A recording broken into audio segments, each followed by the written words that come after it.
What's going on, Fanout Crew? It's been a while since we've been back. Doesn't make sense. We've been gone for a while. Now we're back. That makes sense. John, how's it going, man? It is going incredibly well, Colby, and we have spoken several times over the last few weeks. We just haven't That we had a have. show. Yeah. Yes. You came over for my little guy's 8th birthday. Finally played some pinball over here. Oh man, that was a blast. It was very cool. It was hard for me to get off those pinball machines. It was a lot of fun. One more game, especially when they're free. It's Oh just hell yeah! I had got so many pinball quarters here. in the bank of Colby, just spinning all of his quarters. So, we have been gone for a while. For those of you who are new to the channel, we typically, just talk about basically MCU shows, anything pop culture related. We got some sports. We kind of do whatever, stuff that interests us. We've been gone for like 3 weeks now. So a lot of stuff has happened. We have finally seen the end of Rings of Power. At least I have. I don't know. I still have not. I have not. House of the Dragon still the best show on television. She-Hulk wrapped up. We've got some other MCU news to talk about casting wise. Before we get into all that, I believe Jonathan wants to take the floor and do a little rant about some goings on in the NFL. John, Okay. take it. All right, really quick. I got to preface this with a little bit of context.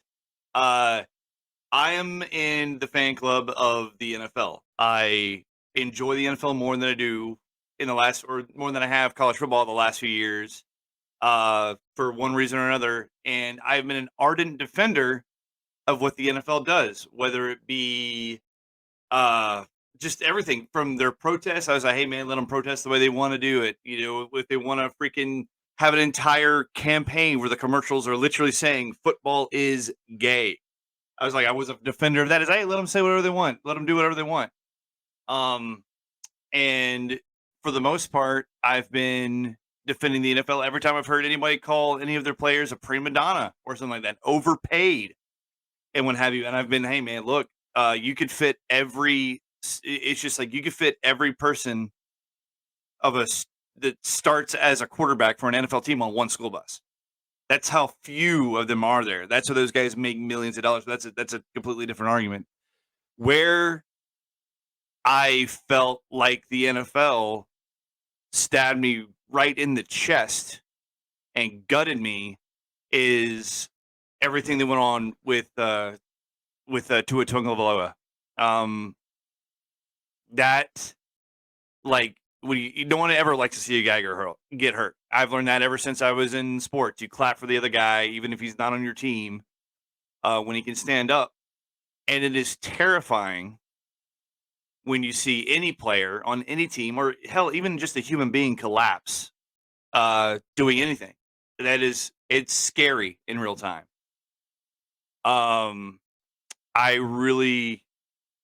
So of course I'm talking about what happened. I think it was the Miami versus, I believe they were playing the Bills, and Tua did his infamous stumble. He stood up, he took a few steps, and he stumbled. The release, the pass rusher came on top. Oh yeah, is this the? Oh yeah. Tagovailoa suffered some type of an injury on this play. All right, so you watch that. That is literally a guy getting pushed down to the ground. He stands up. He's a little wobbly. Getting up. Oh my goodness. That is scary. They will take him to the sideline immediately. That is incredibly scary to see. So when you see that in real time, and you go back and you watch that play 100 times, it's like he looks like he just gets pushed, and you have to like really understand that yes, his head bounced off the ground. I mean, at the same time, you'll see guys get rocked like that nonstop throughout an NFL game, but again, the alarming part isn't the fact that he got hit. The alarming part is the aftermath of when he stood up and he started walking. And I am not a medical expert. I got a wall full of Transformers behind me. I got pops on the wall, like every other nerd does. I'm not a medical expert, but when you see something like that, I don't think there's any shame whatsoever of taking that individual as like, hey man, you're done. Not your career's ended, but you're going to sit right here until we figure this out. And so I think I was shocked that I believe that game was on a Sunday. The Miami Dolphins played their next game on a Thursday night. 5 days. Ability to make adjustments at halftime. To a rolling left with the grain, and down he goes. Jeez. Josh Tupu. And Holy shit. Dude, that is still like I get speechless when I watch that thing. Where now I'm getting all emotional. I'm gonna try to stick to logic here. That should have never fucking happened. Ever.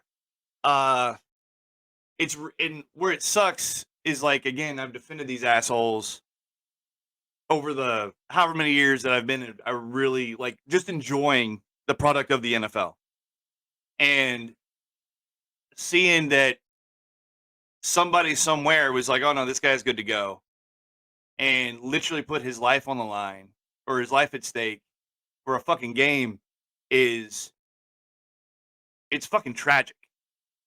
It's a tragedy. And then I start getting angry because I know I'm not an idiot. I'm fully aware that the NFL is a multi-billion-dollar corporation. I think last year they profited $13 billion. And it upsets me, again, when they have their football is gay campaigns and they're going to go wear pink for breast cancer awareness. All that is great. But you can't have the fucking commissioner get on some kind of platform and be like, hey, this is not cool.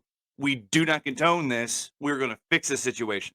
Just nothing. It was a whole bunch of finger pointing about how Tua said that he hurt his back or he hurt his ankle, or they fired some patsy for saying that, no, he's cleared, he's good to go. That is fucking unacceptable. $13 billion a year. You guys should be the lead in brain and spinal cord injury medicine.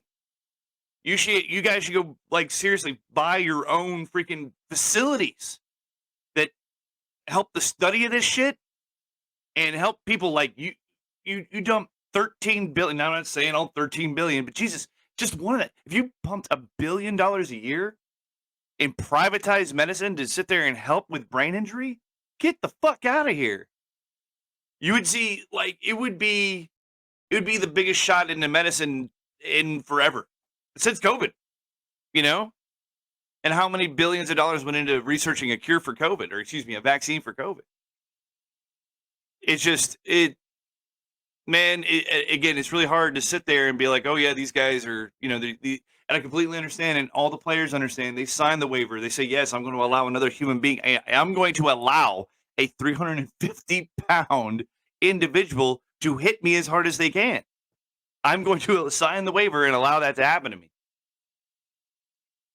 But Jesus, man, if anything, man, if a guy, you see his arm get snapped in half on the field, there isn't a medical waiver that says, oh no, he's good to go. It's like, no, dude, you're done. We saw your arm look like a spaghetti noodle. You're done.